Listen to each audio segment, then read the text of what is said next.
All right. Hello and welcome to another Move with a Doc. And thank you for joining me today and taking time out of your busy day. As always, during these sessions, feel free to move your body, either stretching, walking, just taking some time to do some micro movements and build them into your day. For today, maybe as we're talking about it, try and do something kind for yourself, maybe incorporating a little bit of self-care into your day. So I think this is a topic that we can all resonate with, and it's something I think we're all trying to work towards. Which is how can we create a healthier work-life balance, and how can we find ways to incorporate self-care into our routine? I know it's something I always struggle with. There are periods in my life where I feel like I do this really well, and then there's periods where it's just such a struggle. So there's always been a lot of talk about work-life balance and what that means, but really what it really just comes down to is, do you have a healthy balance between the time that you spend at your job and the time that you spend on doing things that you really enjoy? Traveling, your hobbies, spending time with your friends, your family, your children. And most importantly, just having time to decompress, rejuvenate, and avoiding burnout, I think. So why is this topic even important? Well, it's no surprise that in our sort of American culture, what really seems to be prized, I should say, is working hard, right? We should always be working, we should be hustling, we should be busy. And when we're busy, that's when we're productive. And that can become really all encompassing. And there definitely is pride to working hard, achieving something, working towards it. But I think, especially as I've gotten older, really recognizing that we need to balance this with our health and well-being. And that really is the crux of what we're going to talk about today. I think we've discussed it before, but stress, of course, has really a lot of negative health impacts. We can develop high blood pressure, which can lead to other heart conditions. Folks can develop just all sorts of somatic complaints, muscle pains, aching, headaches, generalized fatigue. It can even, and I've seen this, can really impact your immune system, leading to other illnesses. I've seen people who work really hard get so stressed that they develop shingles.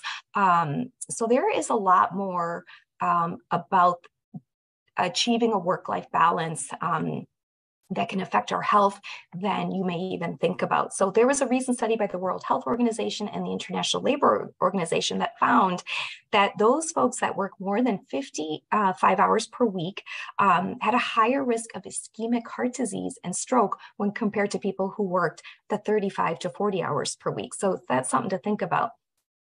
When your work-life balance gets misaligned, you can experience burnout that I mentioned before.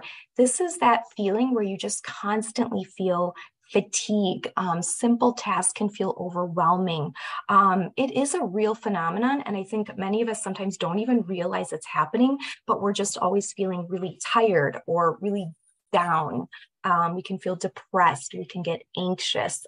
So these are all real phenomena that having that kind of imbalance between work and life can bring us. So it's something to tune into, and it's something to think about.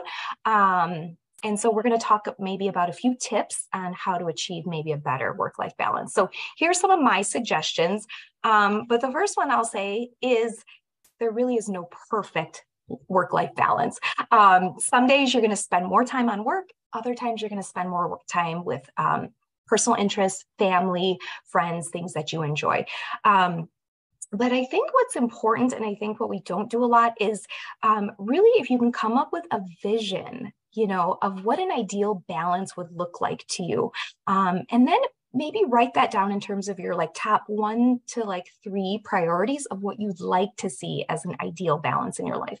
And then each day or each week or even each month, just to reassess and go back to that list and see how you're doing in terms of achieving that balance, what your top priorities and your goals were, and maybe how to circle back around and work towards that vision a little bit.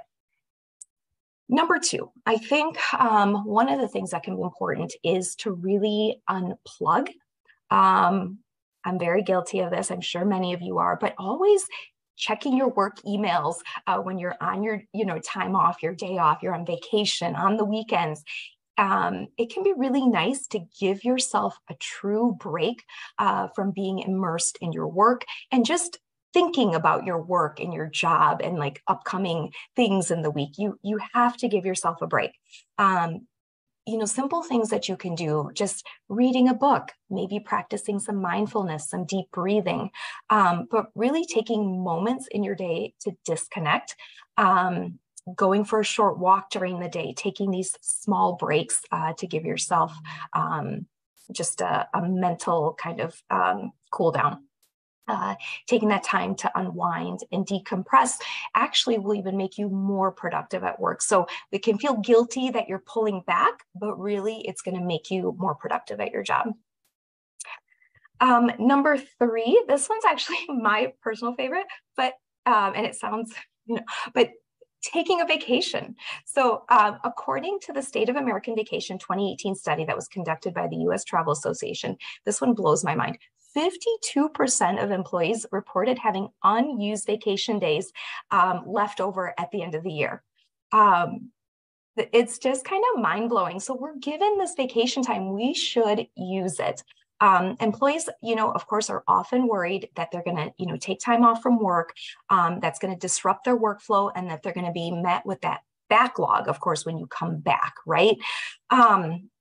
That could happen, but it's really important to take your time off away from work to physically and mentally recharge. This can be a staycation, so it doesn't have to be a go-away vacation, but it could also be, taking a 2-week vacation somewhere nice. But it could also look like taking a Friday afternoon off a little bit early so you can meet up with friends for dinner. Either way, whatever you do, staycation, vacation, just resist the urge to check work emails and really spend that time doing what you want to do. This is the true meaning of taking a work break.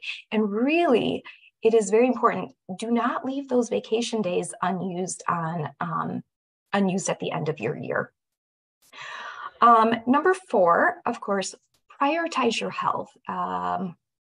Of course, as a physician, this is, top on one of my priorities, but finding time to exercise, incorporate movement into your day. You want to find things that you enjoy doing, whether that's a yoga class, going for a quick run or a walk through nature. All of these things really help with our natural dopamine and can help restore both our physical and our mental health. It's very important. We recently talked about this, but a new study showed that taking even 2 minutes every half hour for those micro movements or micro activities can help us with our endurance and counteract all the sitting that we do during the day. So making sure that you get those small bursts of movements, maybe right now as you're listening to this, instead of sitting all day. So if you have a job that involves a lot of sitting, it is important to get that movement back into your day. Number 5, self-care. So we've talked about this before too. And self-care, again, can mean so many different things to different people. It isn't, spending money on expensive spas and fancy massages. It can be those things, but it should also be just those small, meaningful things to you. So reading a book, maybe doing some meditation or mindfulness, carving out time for a new hobby that you like. Meeting up with a good friend for coffee, even cooking a nutritious meal for your family. That can be self-care for yourself and for your family. All of that can mean self-care. So I personally, when I need self-care, I love a good nature walk when the weather's nice, because I'm definitely weather dependent. But I also love going to the spa. So it can be all of those things. In the winter, I love like sitting in my sauna, and I'll carve out an hour just to sit in the sauna where I have to really tell myself not to check work emails when I'm in there. So make a list of things that you enjoy. And maybe if you don't have hobbies or things that you enjoy, maybe this is the year of thinking about, again, when I said visioning, think of the things that you enjoy doing and maybe try and incorporate those this year into your routine so that you can achieve a better work-life balance. And then when you do them, this is really key. don't have any guilt about doing those. Don't be on your walk thinking about your kids or about work emails or what you should be doing, like laundry or cleaning up. You have to have mental clarity. You have to decompress. When you do that, you're just a better version of yourself. So I always say nourishing your soul sort of will keep you more engaged and more energized, not only at your job, as an employee, but as your job as a parent, a friend, a spouse, all of those things. You're just better at that. Number 6, this is a tough one, but setting boundaries for yourself and with your colleagues to avoid burnout. When you leave the office, really trying to avoid thinking about upcoming projects, answering company emails. These are all intertwined things, but setting boundaries is important. You could consider having a separate computer or phone for work. I'm lucky enough to have a separate laptop for my job, which I like, so I keep it in a separate room, not in my bedroom. That way you can just shut it down and just not have to think about work. If it's not possible, maybe having separate emails for your work and personal platforms so they're not all intermixed together. And it's important to really set boundaries and guidelines around when you will work and when you'll stop working. Of course, this has become a tough thing for folks in the world of remote working, when your office can actually, might be in the bedroom or right down the hallway. But if you find yourself answering work emails late at night, resist that urge, to do that. Or again, like I mentioned, when you're on vacation, don't check into work emails if you don't have to, if it's absolutely not necessary, because you need to disengage for a while.